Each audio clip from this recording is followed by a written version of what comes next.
Ukraine का रूस पर सबसे बड़ा ड्रोन हमला हुआ है। यूक्रेन ने सबसे बड़े हमले का दावा किया है। ड्रोन हमले में रूस के 40 से ज्यादा विमान तबाह हो चुके हैं। ड्रोन हमले में रूस के A-50, Tu-95 और Tu-22 और M3 विमानों को निशाना बनाया है। Tu-95 न्यूक्लियर बॉम्बर है जो रूस का सबसे बड़ा विमान है। तो बड़ी खबर आपको बता रहे हैं, यूक्रेन का रूस पर सबसे बड़ा ड्रोन हमला ये बताया जा रहा है। यूक्रेन ने सबसे बड़े हमले का दावा किया है। ड्रोन हमले में रूस के 40 से ज्यादा जो विमान हैं वो तबाह हो गए हैं। ड्रोन हमले में रूस के A-50, Tu-95 और Tu-22 और M3 विमानों को निशाना बनाया है। Tu-95 न्यूक्लियर बॉम्बर है जो रूस का सबसे बड़ा विमान है।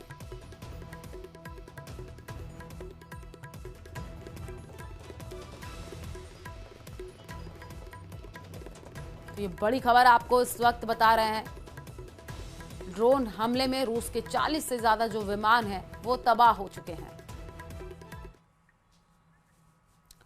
रूस अब यूक्रेन पर पूरी तरह से कब्जा करने के लिए अंधाधुंध हमले कर रहा है। हालात ये हो गए हैं कि अब जेलेंस्की ने भी अमेरिका समेत तमाम नेटो देशों से कह दिया है कि अगर रूस को नहीं रोका तो पुतिन का रूस कई नेटो देशों पर भी कब्जा कर लेगा। कुछ वॉर एक्सपर्ट्स का दावा है कि पुतिन पूरे यूक्रेन को निगलने जा रहे हैं। ये रिपोर्ट देखिए।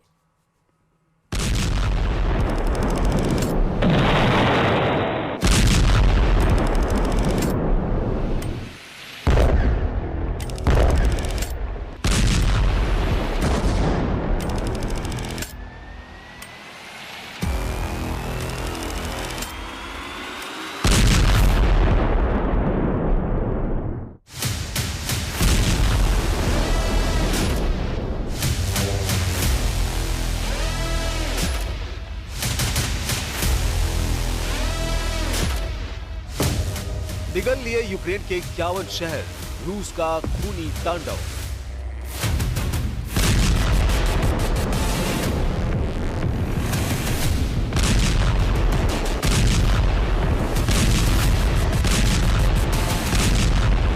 लगभग 1200 से ज्यादा दिन की जंग में रूस ने यूक्रेन के लगभग 21% से ज्यादा इलाके पर कब्जा कर लिया है। लेकिन उसके बाद भी पुतिन की रूसी सेना रुकने का नाम नहीं ले रही है। तुर्की में सीज फायर को लेकर हुई मीटिंग में कोई भी नतीजा नहीं निकला। राष्ट्रपति ट्रंप ने पूरा जोर लगाया कि किसी तरह से रूस और यूक्रेन के बीच सीज फायर हो जाए, लेकिन हुआ उल्टा। अब पुतिन की रूसी सेना ने यूक्रेन के 51 से ज्यादा शहरों पर चुन चुनकर हमले शुरू कर दिए हैं। पिछले 24 घंटे में पुतिन के सख्त आदेश पर रूसी सेना ने 24 घंटे के अंदर यूक्रेन पर 528 से ज्यादा धमाके किए हैं। दावा किया जा रहा है कि रूस ने बैलिस्टिक मिसाइलों, शाही ड्रोन और क्रूज मिसाइलों से यूक्रेनी शहरों पर कयामती हमले किए हैं। रूस ने हवाई और जमीनी दोनों हमलों को काफी तेज कर दिया है। वॉर एक्सपर्ट्स के मुताबिक सीज फायर वार्ता बेनतीजा निकलने के बाद से यूक्रेन पर रूस ने 40% से ज्यादा हमले अब तक किए हैं। कुछ रिपोर्ट्स में दावा किया गया है कि अब पुतिन आधे यूक्रेन पर नहीं बल्कि पूरे यूक्रेन पर कब्जा करने की कोशिश में लगे हैं। इधर जेलेंस्की को ट्रंप की तरफ से मिला जंगी धोखा पूरे यूक्रेन पर भारी साबित हो रहा है। नहीं रुकेगी जंग, यूक्रेन के 5 प्रांतों पर कब्जा। रूस यूक्रेन युद्ध को 3.5 साल होने जा रहे हैं। अमेरिका के राष्ट्रपति डोनाल्ड ट्रंप भले ही कहते रहे हों कि वो युद्ध रुकवा देंगे, लेकिन पुतिन ने कभी भी ट्रंप को सीरियसली नहीं लिया। पुतिन का मिशन पूरी तरह से यूक्रेन पर फोकस है। यही वजह है कि रूस 1200 दिन से ज्यादा की जंग में यूक्रेन को धुआं कर चुका है। पिछले 24 घंटे में जिस तरह से खौफनाक और खूनी हमले रूस ने यूक्रेन पर किए हैं, उसने जेलेंस्की की बोलती बंद कर दी है। यूक्रेन के 51 से ज्यादा शहरों और गांवों पर भीषण हमला किया है। इस हमले में 20 से ज्यादा लोगों की जान चली गई और कई घायल हो गए। यूक्रेनी राष्ट्रपति व्लादिमीर जेलेंस्की ने इस हमले की निंदा करते हुए एक तीखा बयान जारी किया और अंतर्राष्ट्रीय समुदाय से तत्काल कार्रवाई की मांग की। जेलेंस्की ने ट्वीट कर कहा, हमारी आपातकालीन टीमें लगातार जमीन पर काम कर रही हैं। जहां जरूरत है वहां लोगों को राहत दी जा रही है। जेलेंस्की ने लिखा, रूसी हमले की भयावहता का अंदाजा इसी से लगाया जा सकता है कि रूस ने एक ही रात में लगभग 300 हमलावर ड्रोन से अटैक किए हैं। इसमें अधिकांश ईरान निर्मित शाहिद 136B ड्रोन थे, जिन्होंने यूक्रेनी इलाकों को तबाह किया है। इसके साथ ही रूस ने करीब 70 बैलिस्टिक और क्रूज मिसाइलों से विभिन्न शहरों पर हमला किया। यूक्रेनी वायुसेना के मुताबिक रूस ने 14 इस्कंदर M और KN-23 बैलिस्टिक मिसाइलों से हमले किए हैं। इसके अलावा 250 हमलावर शाहिद ड्रोन से हमले किए गए हैं। यूक्रेनी सेना का दावा है कि उसने यूक्रेन की 6 बैलिस्टिक मिसाइलों और 128 ड्रोन को मार गिराया। रूसी हमलों से यूक्रेन की राजधानी कीव समेत Zhytomyr, Khmelnytskyi, Ternopil, Chernihiv, Sumy, Odesa, Poltava, Dnieper, Mykolaiv, Kharkiv और चरकासी क्षेत्र में भारी नुकसान हुआ है। And you and your team deal with a very stubborn Vladimir Putin. Yeah. Do you look and Zelensky? Yeah. But do you look at this Very conflict stubborn Zelensky too. any differently now? Like, do you look at this and see Putin as the good guy or the bad guy? So I've known him very well.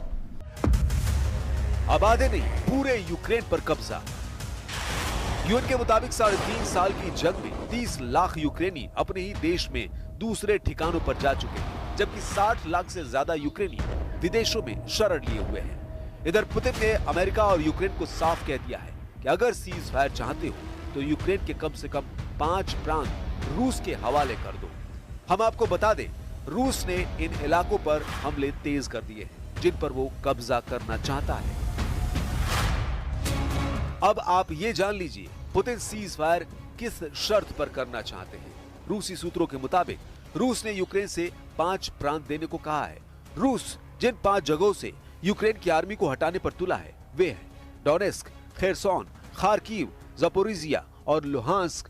Donetsk area में Russian बोलने वालों का प्रतिशत ज्यादा है, जो खुद को रूस के करीब मानते हैं। आखिरी सेंसस के मुताबिक डोनेस्क की लगभग 75% जनसंख्या रूसी बोलती है। वे कल्चरली भी रूस से जुड़े हुए हैं। इसके अलावा साल 2014 में क्रीमिया के रूस में विलय के बाद यहाँ के लोग खुलकर मॉस्को के सपोर्ट में आने लगे। यूक्रेनी सेना और रूसी सपोर्टरों के बीच भारी जंग भी हो चुकी है। यूक्रेन का सर्वनाश, पुतिन के सीरियल अटैक शुरू। रूसी मिसाइलों के हमले, रूसी फाइटर जेट के हमले, रूसी ड्रोन के हमले, रूसी टैंक, तोप, रॉकेट से हमले यूक्रेनी सेना पर बेहद भारी पड़े हैं। इजराइल ने नए सिरे से हवाई हमले कर 3 देशों में कोहराम मचा दिया है। सीरिया में इजराइल ने 2 मिसाइल बेस पर बम बरसाए हैं। यमन में सना एयरपोर्ट पर इजराइल ने मिसाइलों के धमाके किए हैं। उधर लेबनान में हिजबुल्लाह के टॉप कमांडर मोहम्मद अली जमूल को इजराइल ने मार गिराया है। अमेरिका ईरान की एटमी डील फाइनल हो उससे पहले इजराइल के हमले तेज होने से ट्रंप की टेंशन बढ़ गई है। वहीं ईरान ने इजराइल से सीधे भिड़ने की तैयारियां शुरू कर दी हैं। तो क्या खाड़ी में ट्रंप डबल युद्ध शुरू करने जा रहे हैं? ये रिपोर्ट देखिए।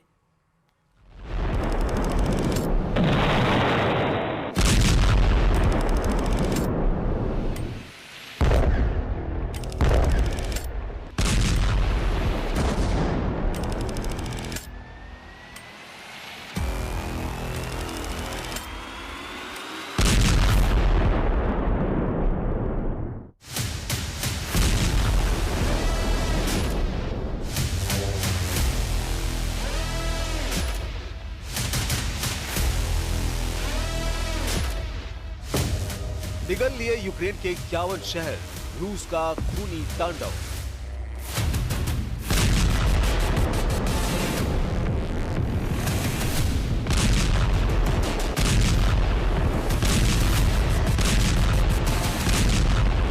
लगभग 1200 से ज्यादा दिन की जंग में रूस ने यूक्रेन के लगभग 21% से ज्यादा इलाके पर कब्जा कर लिया है।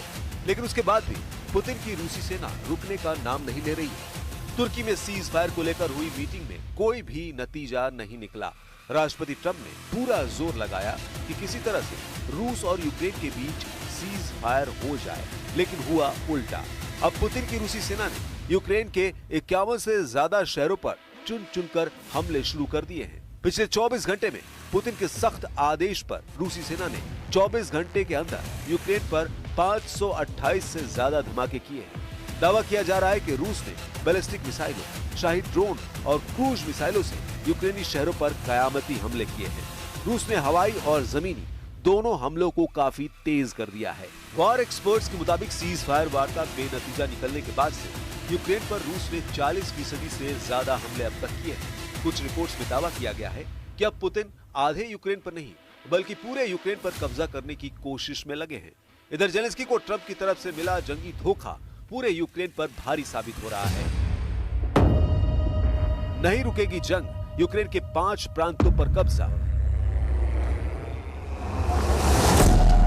रूस यूक्रेन युद्ध को 3.5 साल होने जा रहे हैं। अमेरिका के राष्ट्रपति डोनाल्ड ट्रंप भले ही कहते रहे हों कि वो युद्ध रुकवा देंगे, लेकिन पुतिन ने कभी भी ट्रंप को सीरियसली नहीं लिया। पुतिन का मिशन पूरी तरह से यूक्रेन पर फोकस है। यही वजह है कि रूस 1200 दिन से ज्यादा की जंग में यूक्रेन को धुआं-धुआं कर चुका है। पिछले 24 घंटे में जिस तरह से खौफनाक और खूनी हमले रूस ने यूक्रेन पर किए हैं, उसने जेलेंस्की की बोलती बंद कर दी है। यूक्रेन के 51 से ज्यादा शहरों और गांवों पर भीषण हमला किया है। इस हमले में 20 से ज्यादा लोगों की जान चली गई और कई घायल हो गए। यूक्रेनी राष्ट्रपति व्लादिमीर जेलेंस्की ने इस हमले की निंदा करते हुए एक तीखा बयान जारी किया और अंतर्राष्ट्रीय समुदाय से तत्काल कार्रवाई की मांग की। जेलेंस्की ने ट्वीट कर कहा, हमारी आपातकालीन टीमें लगातार जमीन पर काम कर रही है। जहां जरूरत है वहां लोगों को राहत दी जा रही है। जेलेंस्की ने लिखा, रूसी हमले की भयावह। बकरीद को लेकर मचे सियासी बवाल पर बागेश्वर धाम के धीरेन्द्र शास्त्री ने बड़ा बयान दिया है। उन्होंने कहा कि वो पशु बलि या बकरा ईद जैसे अनुष्ठानों का समर्थन नहीं करते हैं। आगे उन्होंने कहा कि अगर किसी की जान नहीं बचा सकते तो किसी की जान लेने का अधिकार भी हमें नहीं है। यह रिपोर्ट देखिए।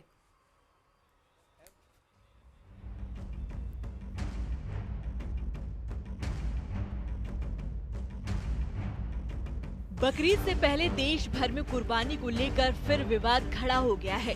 मध्य प्रदेश के छतरपुर में बागेश्वर धाम के धीरेन्द्र कृष्ण शास्त्री ने कुर्बानी पर सवाल उठा दिया है और किसी भी जानवर की बलि को हिंसा बताते हुए इसका विरोध किया है।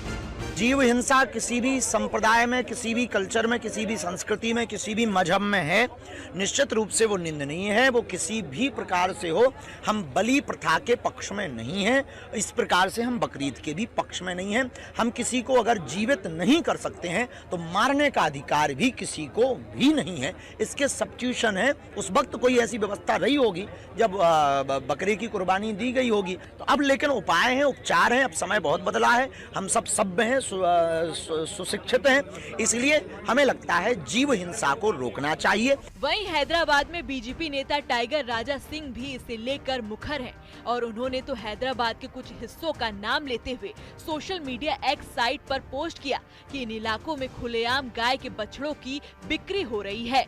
उन्होंने इसे बकरीद से भी जोड़ दिया और दावा किया कि उन्होंने खुद इन इलाकों का दौरा किया है और देखा कि गाय के बछड़ों को बेचा जा रहा है। उन्होंने पुलिस से एक्शन की मांग की, नहीं तो चेतावनी दी कि मामला आगे बढ़ सकता है। साथ ही विश्व हिंदू परिषद ने भी कुर्बानी को एक बर्बर परंपरा करार दिया। अभी जैसे मैंने कहा है कि 7 जून के दिन हजारों की लाखों की संख्या में हैदराबाद पार्लियामेंट क्षेत्र में, जहां का सांसद असदुद्दीन ओवैसी है और उसी का भाई अकबरुद्दीन ओवैसी विधायक है, इसके 7 विधायक है और 40 से अधिक कॉर्पोरेटर हैं। इन्हीं के विधानसभाओं में, इन्हीं के डिवीजन में किस प्रकार से जो खेती में काम आने वाले बहुत ही सुंदर, अच्छे, हेल्दी नंदी भगवान, जिसको हम भगवान कहते हैं और ये लोग बैल कहते हैं, किस तरह से बकरीद के दिन काटने के लिए खुलेआम रोड पर बेचा जा रहा है। इस वर्ष ईद पर 2 करोड़ मासूम पशुओं की कुर्बानी दी जाएगी, यह आशंका व्यक्त की जा रही है। संपूर्ण देश में बेचैनी है। पूरे देश को अनुभव है कि बकरीद के अवसर पर कितनी ही सड़कें खून से रंग जाती हैं। मांस और खून जगह जगह बिखरा पड़ा होता है। कितने ही नाले जाम हो जाते हैं मांस के टुकड़ों के कारण से, और कितनी ही नदियों का रंग बदल जाता है, इतना खून उन नदियों के अंदर बह जाता है। मामले ने तूल तब पकड़ा जब ऑल इंडिया इमाम एसोसिएशन के अध्यक्ष मौलाना साजिद रशीदी ने जवाबी बयान दिया कि कुर्बानी मुसलमानों की आस्था से जुड़ी है और देश के कई मंदिरों में भी बलि दी जाती है। साथ ही उन्होंने आरोप लगाया कि कुछ लोग जानबूझकर हिंदू मुस्लिम के नाम पर देश को बांटने की कोशिश कर रहे हैं। विश्व हिंदू परिषद की तरफ से एक प्रेस रिलीज देखी जिसमें उन्होंने हमारी कुर्बानी को क्रूरता और हिंसा जैसे शब्दों से व्याख्यात किया है। मैं उनको बता देना चाहता हूं, यह हमारी आस्था है और कुरान में कई जगह कुर्बानी का जिक्र है और आप अगर सही से वेद पढ़ लेते तो आपको अंदाजा होता कि बलि आपकी यहां भी महत्व रखती है। ये राजनीति इसी तरह से जानबूझकर की जाती है ताकि विकास से संबंधित सवाल नहीं पूछे जाएं। मेरी सड़क क्यों नहीं बनी ये पूछने की टाइम ही नहीं हो, वो नैरेटिव में आए ही नहीं। नौकरी क्यों नहीं लगी ये बात ही ना हो। ये इस तरह के मुद्दे जानबूझकर उठाए जाते हैं। कोई भी वो उठाए, वो जानबूझकर उठाता है ताकि असली मुद्दों से इस देश का और पश्चिम बंगाल का ध्यान हटाकर इसी तरह की नफरत की राजनीति में लगाया जाए। कुर्बानी एक ऐसा मामला है जो मुसलमानों के लिए परंपरा और आस्था से जुड़ा है, तो पर्यावरण प्रेमियों के लिए बेजुबान की आस्था के नाम पर हत्या करने से जुड़ा है, जबकि सियासत के लिए मजहबी टकराव का मुद्दा है। Bureau report, news 18। और चलिए फिलहाल इस बुलेटिन में इतना ही। बाकी खबरों के लिए आप देखते रहिए न्यूज़ 18 राजस्थान। नमस्कार।